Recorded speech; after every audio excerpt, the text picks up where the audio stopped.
1 তারপরে 2 তারপরে 3 তারপরে 4 5 তারপরে 6 তারপরে আচ্ছা এরকম করে ব্যায়াম 7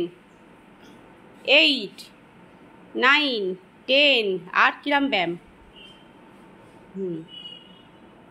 এরকম ব্যায়াম আর কিরম ব্যায়াম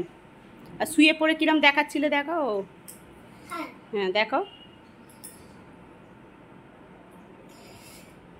করো উঠে করো উঠে করো উঠে করো উঠে দাঁড়িয়ে এই যে এরম করে কি করছিলে দাঁড়াও দাঁড়িয়ে উঠে করো আর কিরম ব্যায়াম আছে দেখি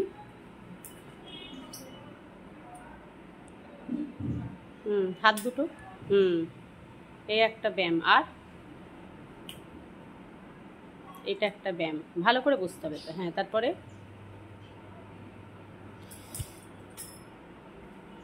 শোয়া ব্যায়াম হয়ে গেছে সব ব্যায়াম কমপ্লিট গালেরটা খেয়ে নাও একটা খেয়ে নাও হয়ে গেছে এবার নমস্কার করে উঠে পড়ো ব্যায়াম শেষ নমস্কার করে উঠে পড়ো